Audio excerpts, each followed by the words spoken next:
Okay, so we're talking with Steve Tuttle, exercise enthusiast. Exercise enthusiast. That's good. What would you call nutrition yourself? expert. Expert's a stretch. I don't know. I like enthusiast. That's good. Right? In case I say anything that's full of shit. That's Just fine. enthusiast. I'm not an expert. I'm just an enthusiast. an enthusiast. Lifelong martial artist. That's a good one, right? You've trained for a while, right? Yeah. It's going to be over 20 years. Yeah. So that's over half my life. That's pretty good portion good. of mine. Yeah. Yeah. What all have you done, martial arts wise? Let's see. So I've done some traditional stuff. Did a very brief stint in some karate, but after that was just kind of a couple month thing. It didn't last too long. Did Hapkido for a number of years, and then spent quite a long time in some Jeet Kune Do stuff. Yeah. I did that You for taught a JKD while. at Performance for a little. I did it for a little Yeah, bit. It was yeah. fun. Yeah, It's different. It is different. And I'm used to Muay Thai, so it was way different. than I'm right, used to. so I did the Jeet Kune Do, what they call Jun Fan Jeet Kune Do, and there's a lot of, you can go down the rabbit hole on that, but I did stuff that comes from Larry Hartzell. He was a student underneath Bruce Lee and did a lot of stuff on his own out on the West Coast, and so it was rooted in a lot of Greco, and there was a lot of catch wrestling to it, as well as a lot of the striking stuff. Okay. So I did a lot of Jeet Kune Do. I got into some specialized stuff as far as weapons go, so a lot of the Filipino martial arts. Yeah, so a lot of blunt instrument, a lot of bladed stuff. Yeah, And I like the sticks. Yeah. So a lot of those disciplines, they start you with a stick, and then you go to the blade or boxing, and it's kind of all the idea there is it's all interchangeable. Yeah. But I and then really got into Filipino boxing for a while, and a lot of these things I was doing at the same time. And then catch wrestling, I did that for a number of years. Did a little bit of gi work, but it was always, I was one of those anti-gi guys for a while. Okay. Yeah. So but catch wrestling, I really She's alright. kind of fell in love with. It's a wide angle, so. And then eventually got into Brazilian Jiu-Jitsu, and I learned, the gi's not that terrible for training. Well, I think I go back and forth because I love no-gi so much, and I like the athleticism and that it takes, but then I like the gi because I like the grips, and I go back and forth. It's a really good and transitioning tool, I think. I like it a lot of my gi game, I do a lot of stuff that's like no gi related in the gi, so it doesn't really, maybe I'll grab a sleeve or something once in a while, but damn it, dog. But like for me, I really like no gi, I think, but the gi's okay. And there's certain people I can beat in the gi, but I can't no gi, and vice versa. That's true. That I train with. I'm like, why are you so good in the gi? And then I put on no gi, and I'll do no gi, and I'll beat them. And then like somebody will starch me in no gi, and and then I'll beat him in the gi. Like what the? Yeah, I have no idea what that's like. Everyone just starches me no matter what I wear. Not everybody. I've seen people up. See, I've dabbled in a little bit of everything, but I've spent the longest time in the Filipino martial arts, and then stuff surrounding MMA. So I've spent a lot of time with the grappling arts, and then of course boxing, kickboxing. Yeah. Oh, Cool. Sorry, we have our toddler children in the picture. It's okay. Penny, People God like damn that. it. Yeah. People like it. People like the dogs. I hope. They'll probably watch this because of the dogs, Right? They're like, oh, Not for Steve though. Fuck that guy. Yeah, whatever. So, Just but we'll background watch noise. the See dog. the puppy dog. Yeah. Okay. Yeah. So when I Mike is fine. officially met you, you were doing like strength and conditioning and stuff, Performax, things like that. Like what background do you have in that? Well, so when we first met was at ISU, Indiana State. Yeah. Way back when. Was it? Okay. Well, I remember like my friend Josie knew you, so like I remember that, but Yeah. like that was so long ago. Yeah, it was like a was. decade ago. So I didn't remember if I met you there or not. I know I had you on Facebook. Yeah, but... so I had her in a number of my classes, and at one point she was one of my interns, so she helped with a lot of stuff. Yeah. But my strength and conditioning background comes from when I was at ISU teaching there. Okay. So I was kind of a two-pronged faculty member there. I was the director of the martial arts program. Okay. So I ran all the classes, did all the curriculum for that. I was also an assistant strength and conditioning coach there as well. So I went through the grad program there for exercise science. And I did a concentration in strength and conditioning and nutrition. Okay. And so, like, being an assistant strength coach, worked with a number of the teams. I was primarily with football. So, you know, not doing so much on the nutrition side other than a little bit of advice giving, but working with the athletes on their daily strength program, doing all the conditioning work that entailed, especially during summer football. And then I did some specialized stuff with the O and D lines, offensive and defensive lines, doing like hand fighting techniques, things like that. So I taught at ISU for approximately 6 years, and then from there had some time off, and then I went to Performex eventually and started working with them or for them. Yeah, I was super stoked whenever you got on there. It was like, dude, like I knew nothing but good things. Yeah. And then everybody I trained with got like way stronger, and I was like, what the hell? Why are they so good now? Yeah. Well, you know what? It's funny. It's not me. I mean, it's having someone point. Yeah. And just go that way, and then so they don't have to think about it. Like, oh, I have someone tell me what to do. Okay. Yeah.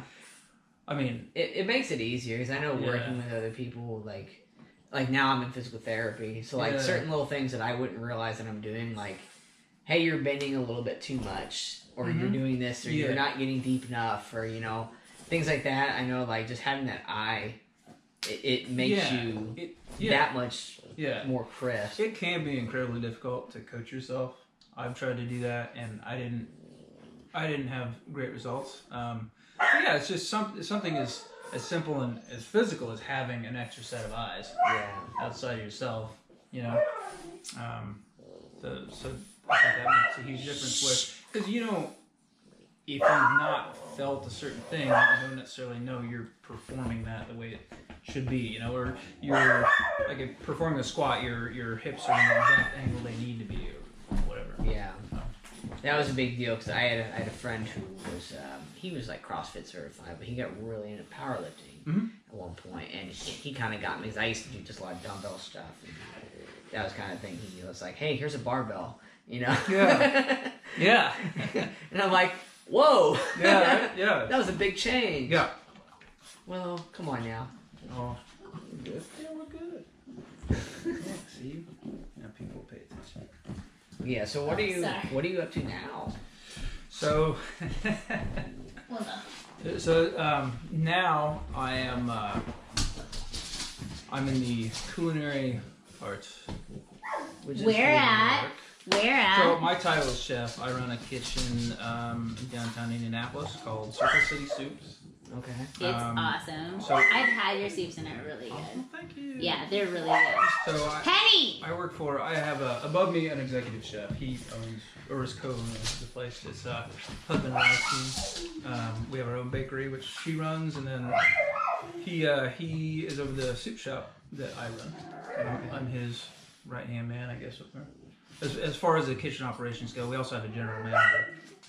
She takes care of a lot of our behind the scenes work and money stuff and all that. So now I cook for a living, so it's way different. I mean, it kind of plays into it's the nutritional pretty cool part though, because when I think about everything I do as far as like a training aspect. So I'm like, okay, what am I putting in my body to get me fuel to train harder? Yeah. So like, I joke about it, but really it's not. They're not that far apart. They're not that separate. Yeah. I mean, I've been so right after I left academia, I actually went into the cooking profession, and so then I went back to the strength and conditioning world, you know, through PerformX, and what I found is it actually helped me. No. I went through to get a certification in a nutrition program as well, and it was just I already had a lot of knowledge with the food, and then not only that, but in preparation of food and, you know, methodology and all that. So it kind of worked out, and I was like, oh wow, it's not that far off, and now I can actually instruct clients on how to do. You know, when I'm telling them you should eat this and eat that, and a lot of it comes down to, well, I don't know how to prepare those things, or mine was a lot of like frozen veggies in the microwave. Yeah, exactly. Yeah. I'm like, dude, you can buy it. It's in the bag. Right? Just throw it in the That's microwave. it. Hey, so whether it be an individual produce item or just the concept of food planning and preparation ahead of time, like a lot of people struggle with that. Or what's quick, and I'm like, dude, you can eat healthy quick. There's just certain things you got to do. Yeah. You know? Not everything has to be as fancy as what they show online. No, you know, no. And but you know that for me, I get off on that. That's why I do it. I like the fancy stuff. Oh yeah, dude, I like to show off. You know, but when it comes to like training and recovery, it's like you don't need all that. Yeah. But just knowing how to handle different vegetables and protein, and then like a lot of it is just organization and planning. Yeah. You know. Yeah, the fancy stuff's cool. Mine's always like, it's just like, it's protein and like a glob of kale. Yeah. And a lot of people don't like, you know, I'll be like, well, I eat a lot of kale. I'm like, oh, I can't do that. I'm like, okay, well, I can, and it really helps me out. So, but that was a big thing for me, like nutritional counseling, because like I'm certified in Google. Mm-hmm. Well, hey, so I'm a good tool. You're a Google enthusiast. Yeah, I'm a Google enthusiast. so like I've done, you know, pretty good with that, but some of it was just like, man, what am I missing? You know, it's like, and like, you know, it was like, oh, you just need this one thing, you know, or you know, so like, it's helpful to say, okay, what's the one missing link, or why do I need? Sometimes it was just like, oh, I was tired throughout the day. You know? It was like.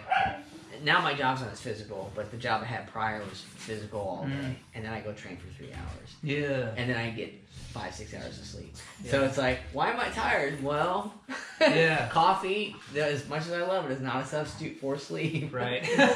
And that's my biggest problem still, is like, well, if you can give me more hours, if I could pay somebody to give me more hours, like 6 more hours in the day, I probably would. Yeah, dude, that's... Yeah.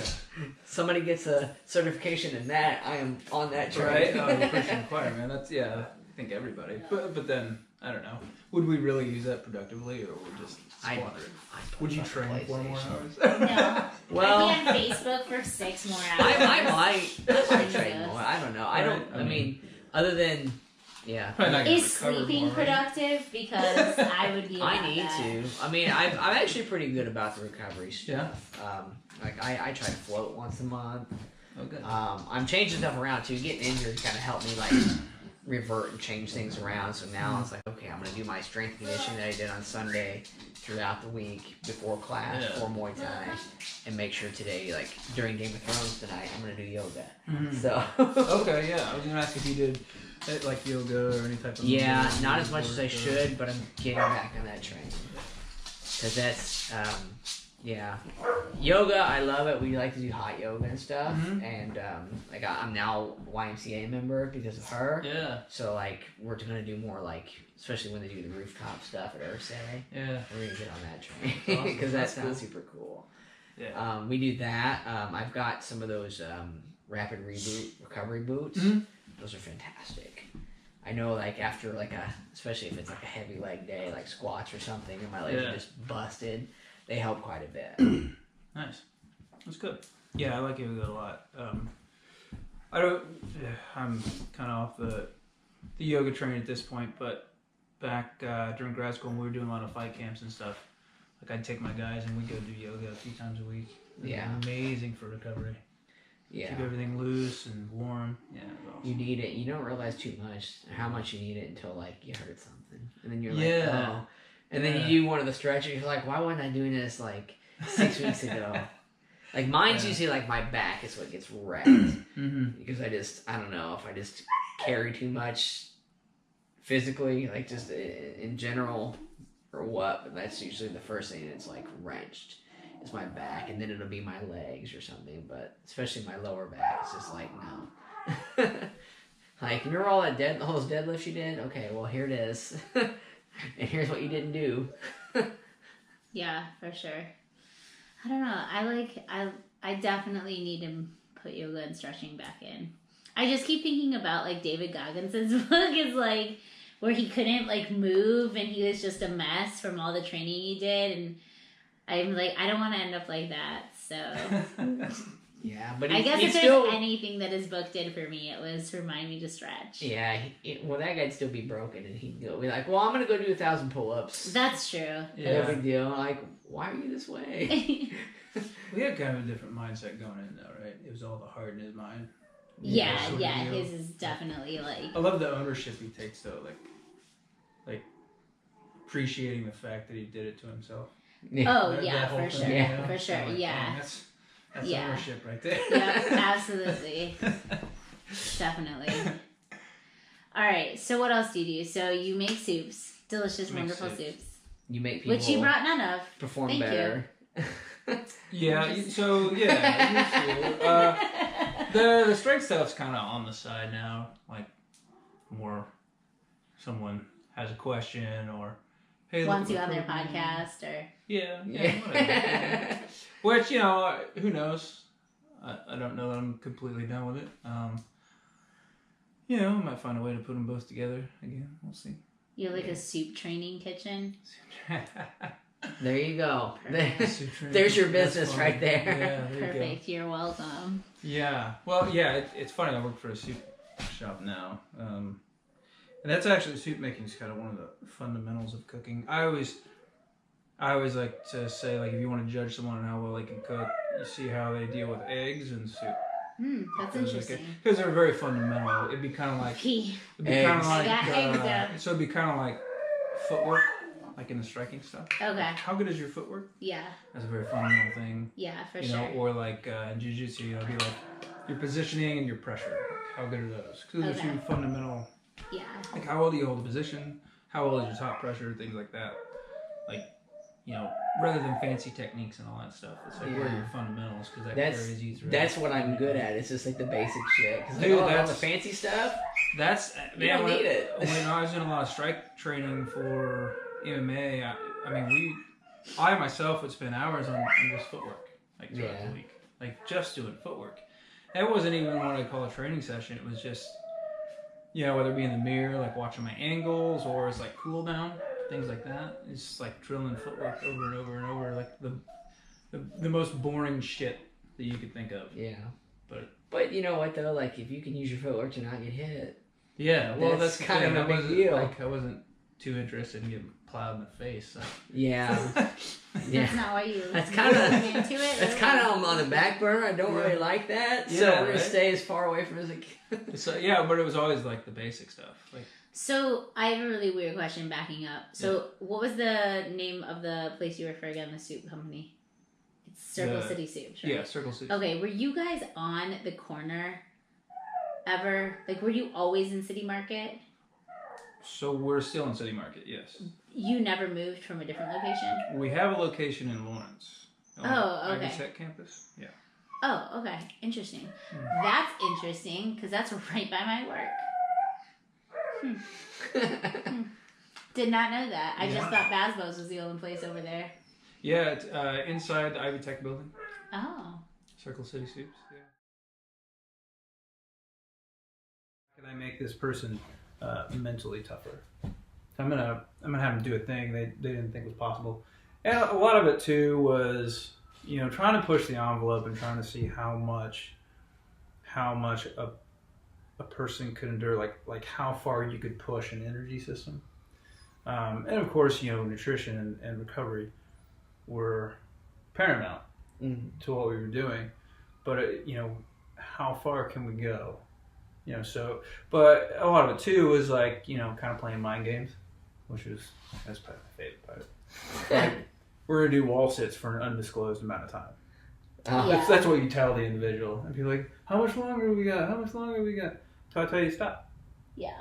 Even though you it's like, okay, we're gonna go for 45 seconds or 90 seconds or whatever it is, but that was probably the most fun for me. It was just like coming up with different things every day, and then just trying, watching the individual get tougher as it goes.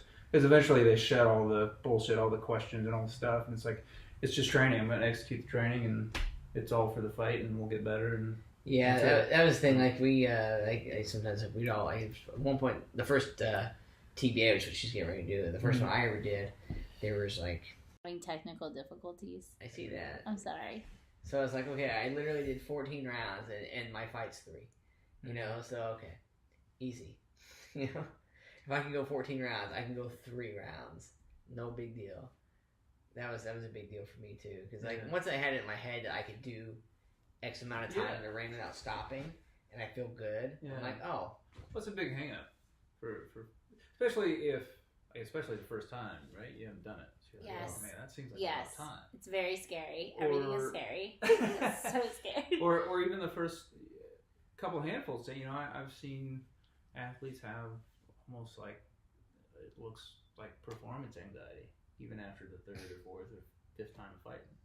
It's a big hang up, but I think if you can try to eliminate or at least mitigate a lot of that through training, right? It's at least an attempt, something you can try to do. So make the training as brutal as possible. Yeah. Yeah, that's within the realms of being halfway intelligent. Yeah.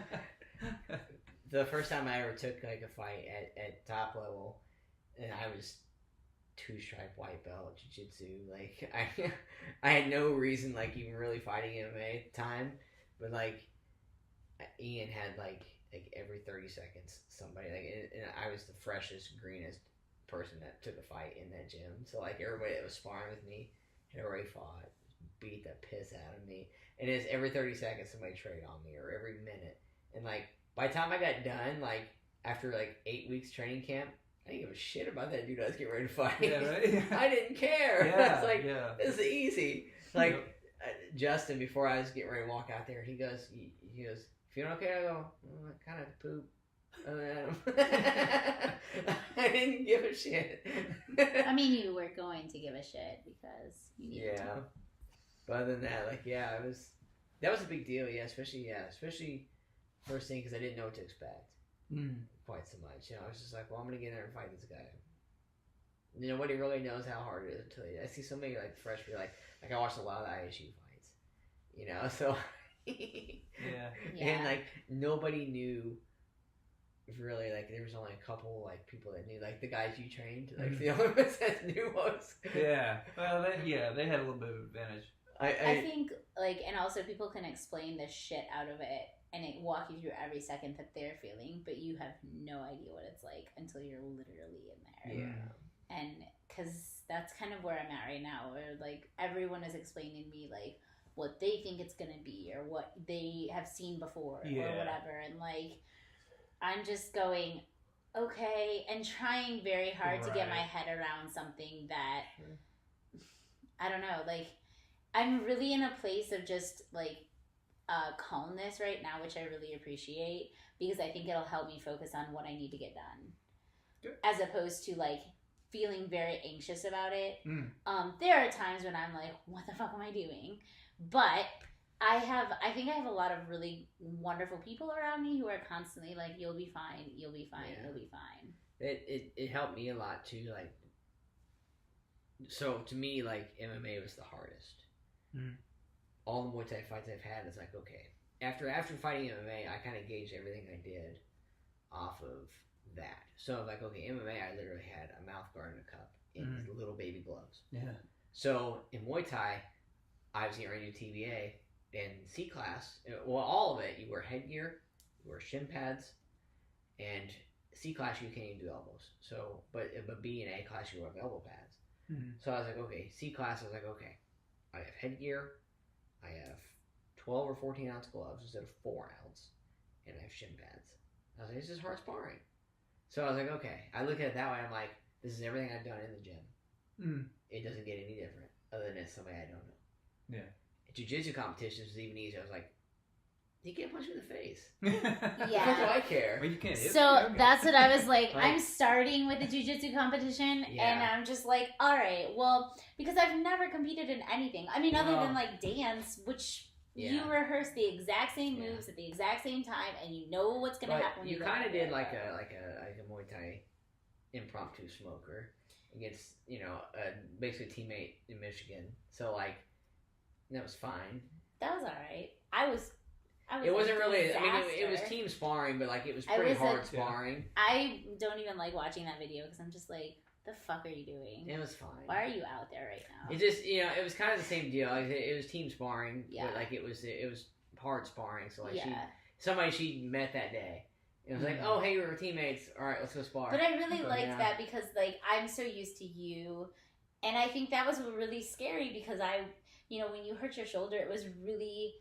I was so worried because I'm like, who am I going to spar with? Like, my biggest sparring partner, is gone. But it really brought me outside my comfort zone, which I appreciated a lot. So really, thank you for breaking my shoulder. Good job. Good job. What a hero you are. Damn, God. Things I do. I had to make it legitimate, I couldn't just be like, oh, I'm hurt. I had to actually You really had to I had to rack up $4,000 in medical bills. Yeah. I had to, all for the love. So that's what I want to ask about, if you don't mind. Yeah. Tell me about the break. It's the scapula back here. It's straight down? Yeah, it was pretty. How'd you do it? I got judo thrown hard. Love judo. Yeah. Well, the dude's a judo black belt. Oh, yeah. Okay. Well, and he's a good friend. Yeah, I was like, he's super nice. We're just, hand fighting real hard. And like, we were just, it's just a hard training. It was basically comp training in jiu-jitsu. All no-gi stuff. And, we just start standing there every time we do it. And I went in real heavy. And he dropped and threw me at the same time. And I just landed. It not only broke, but it also popped it out in the back. Yeah. So, and the doctor was like, wow. Because he was like, first of all, you got thrown really hard if that happened. And then he was like, and it went out in the back. He's like, they told me like most times that like shock victims and things like that's when that happens. So he was like, that's impressive. And I'm like, well, when I do it, I do it well. Yeah, that's a lot of force. Yeah. Cool. Yeah, so I mean, physical. But it's healing all right? Yeah.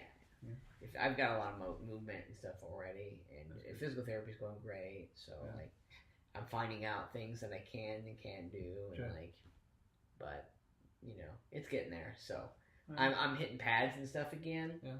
So I start to feel like a normal human. I told him to not tell his doctor like anything that he's doing. I was like, please don't tell you. Please don't tell your doctor you took your sling off and you never wear it. I mean, I have. Yeah. I really appreciate your "don't let it heal, make it heal" statement. That's like that's one of my like live by things now. Like I hashtagged it a couple times. Yeah. So I have a couple of guys in the strength world that I look up to, and that's when I first heard it put together in those thoughts, it was from them, but but also too, I'd realized that I kind of adopted that a long time ago because I made the mistake of doing that once. I had a hamstring tear, and I wasn't proactive on making it heal. Okay. I just kind of babied it, and then that turned into a number of other problems, like in the back and all the way up to the upper spine. Okay. So after that, after I got all corrected, and then I was like, yeah, that makes total sense. Why would you let something heal? And that's why I like mobility so well for warm-ups or even after a hard day you go through, and that's kind of part of your recovery is like making the things that are supposed to move. Yeah. So if it can move, and it does. It's not like you're trying to go super hard. It's just you're putting movement into something. You know, and that does a lot for healing. It does a lot for recovery. Yeah. It's just... I think I'm further along than the doctor thought I was going to be too, because I don't think he's used to dealing with people that take care of themselves. And that's absolutely true. And you know, because he was telling me, he's like, well, it's going to be 6 months before you can really get hard into anything. You're not going to be lifting for a while. And like, I didn't tell him I was already doing barbell squats, which he told me I shouldn't be doing. You know, it becomes one of those. I think, at least in my experience, I have some interesting medical trials, but I think that becomes one of those blanket statements. Yeah, it kind of covers everybody. I think the majority, you know, it's like, okay, it is going to be a long time because I'm guessing based on what they see, it probably is that much time or longer. Yeah. You know, and yeah, everybody's different, and a lot of people I don't think take into account that, well, this individual trains this many times a week and does these type of activities and whatnot. Because I've had those experiences too, going into a doc and I don't know what you're doing, looks great, keep doing it. Okay. Even though I'm doing the things they told me not to. Right. Like, you're doing them in a methodical and intelligent way. Yeah. It's just... Yeah. His kind of thing was like, you know, it's not going to go back out of socket. Yeah. If it hurts, don't do it. Yeah. Which, to me, makes sense because that's always been kind of thing like, oh, this is causing me pain to the point where it's not like it's a good pain. It's like, you know, you're hurting something pain. Right. Like, okay, you probably shouldn't do it. You should figure something else out. Yeah, yeah. Because he was worried about, like, in the squats, me being back like this. Right. And this motion at first was just like, well, my bicep is sore.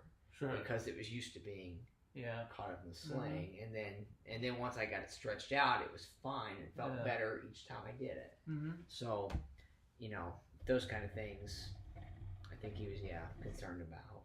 Well, sure. But, you know, which makes sense. And he's a doctor. He's got to tell you the safest. Yeah, absolutely. The safest route to go by. And you say he put my shoulder back in socket. You know, he did a lot of good things for me. So, like, I respect the hell out of the guy. You know. But No, I was just agreeing. Sorry. Oh, yeah. Sorry. Audibly agreeing instead of just... Okay. I knew it threw you off, and I apologize.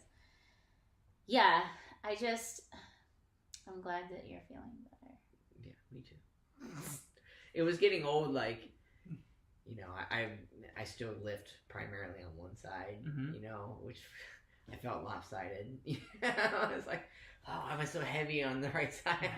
But, like, you know, I'm just using the exercise bike. I said this in the last podcast, too. He was, like, really concerned that you were just going to have, like, this fucking massive right bicep and, like, have a tiny baby arm. The single man right arm, you know? Yeah, there you go. Yeah. That's actually what he said. He was like, make sure he doesn't just jerk off with his right hand. And I was like, well, no promises, but I'm just kidding. Oh, man. No one said our podcast had to be rated G. Oh, honestly. No, we're very much an R-rated podcast. Parents beware. So going back to your mental, like, state of stuff too is, what do you do? What is your, I mean, like, I guess tactic, or like, what's a good way to get someone just really focused on what they need to get doing? Like, I don't know. Emily and I and Jess were talking this morning, and I was like, hey, Steve's coming over. What should I ask him? And they're like, ask him about his mental state. So now that I'm rethinking it, I just think they're really concerned for you and your mental state. Who is this? Yeah, I'm just kidding. Emily and everyone at Performix, all the ladies. No, I just think they were like, no, I just, like, how do you mentally prepare Emily for? wants to know about my mental state. Right, exactly. Well, I don't see her on a daily basis anymore, so pretty damn good. So, anyway, stress-free, feels like? Yeah, that's nice. It's good. It's good, yeah. Zing.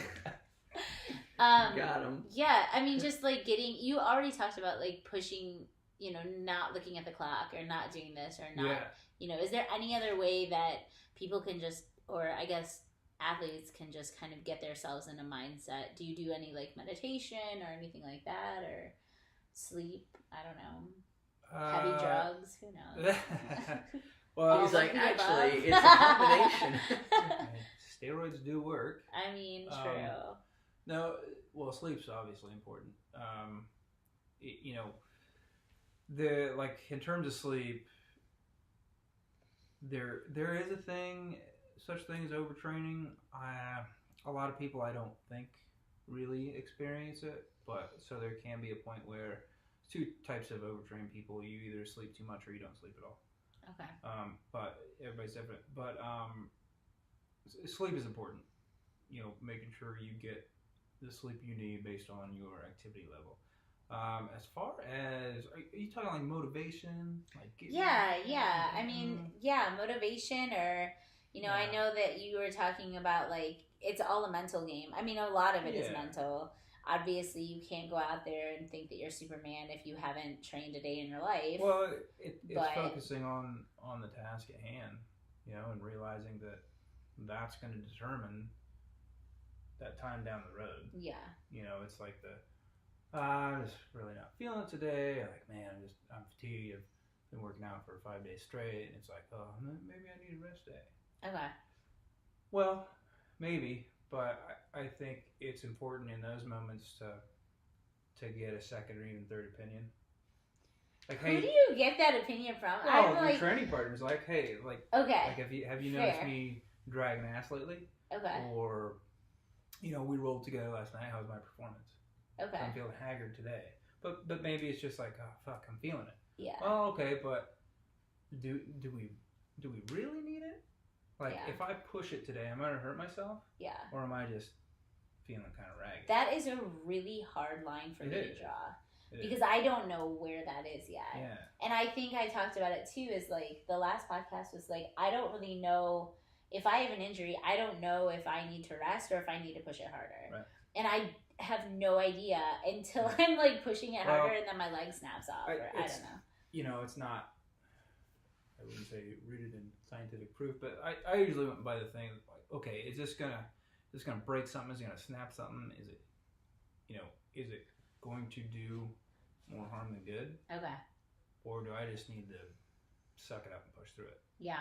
There is some of that. I know a lot of people say, oh, be smart if you need recovery. Yeah, but if you're not to the point where you need to worry so much about age and recovery, it may just be a moment of getting after it. Okay. You know, just kind of, but like I said, especially when it comes to that competition phase. Yeah. You know, you're focusing on the event. Right. So, well, that's why the programming is so important, like the structure, so that you try to prevent any of that what would be overtraining based on your schedule.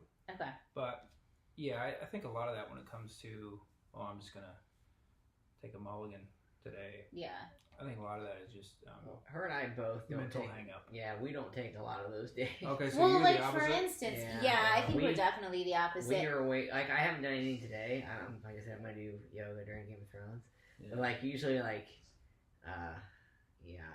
it's very rare. Either I mean, I went to the that's not bad. So and stuff like that too. Like I wouldn't even consider that doing something. That's recovery. Yeah, that's where I would throw that. Okay. Right. So on your off day, you're still doing something. Yes. You always need to be doing something. Oh yeah, hell yeah. Right? Even if I never take a day where I'm just like laying around watching TV. Even if it is like a mobility workout, or even if something where you're breaking a sweat, that's fine. You're not gonna. Yeah, because I'm usually like for this instance, you know, I can't work this shoulder, but I could do other stuff. I still have legs. I still have a good arm. You know, like I've always she hurt her foot recently. Uh-huh. I'm like, okay, well, I guess, you know. That was a weird situation too, because I didn't know if like it was fractured or if it was just the tendons. Yeah. And God forbid I go to the doctor. Yeah. And get an actual opinion, but it was more of like every time I hit my like the top of my foot, it would hurt, or every time I ran, or whatever. Which I've done that too, because I've kicking, you crack stuff up and. You know, I was like, hey, coach, this really hurts today, so I'm doing hands, like I'm doing boxing, or I'm doing knees, or, you know. I've always tried to find a way to work around what hurts, for the most part. There's been times I really, like, fucked myself up, too. So, But yeah, I think if you talk to other people around you, and then like just listen to yourself. I feel like we're pretty good. We got a pretty good idea of what's gonna hurt us. Yeah. Or not. Yeah. So like you think, okay, if I do this workout the way it's designed, probably not gonna be for the best. Yeah. And so maybe you still do something, you just switch it up. Okay. You know? Where it's like maybe just I put in 5 hard days. Yeah. All impact, all lifting, all just grind. Right. Supposed to okay, so maybe today I just get on the bike. Okay. Right? Just kind of go through. I mean, but that to me, I feel like a lot of that can be avoided if you have really good planning in place. Okay. That's what figuring out of a schedule going forward, like doing everything in blocks. Like, okay, I have this competition on this date, so 8 weeks out, whatever it is, 12 weeks out, this is what we're going to be doing. Yeah. And then after, okay, this is what the next 3 months look like, and then back to whatever. So. Yep. I'm a planning person. Yeah. To an extent. You're pretty good at it. I plan too, but I don't have a journal of everything taped off and stuff like that. I just put it in my phone.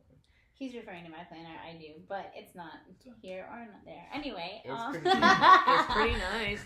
It's really good stuff, actually. Yeah, I like my planner a lot. It gives the illusion that I'm really good about my schedule. So okay, I'm cool. pretty good at it. Yeah. Do you have any other things you want to ask the fitness enthusiasts? I think I pretty much got it.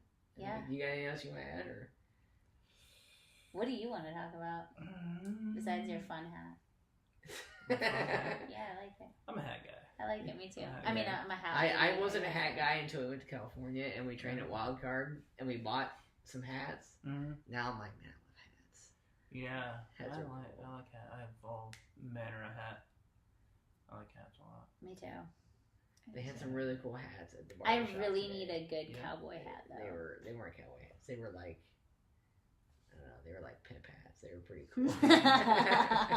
They had some like little feather inside.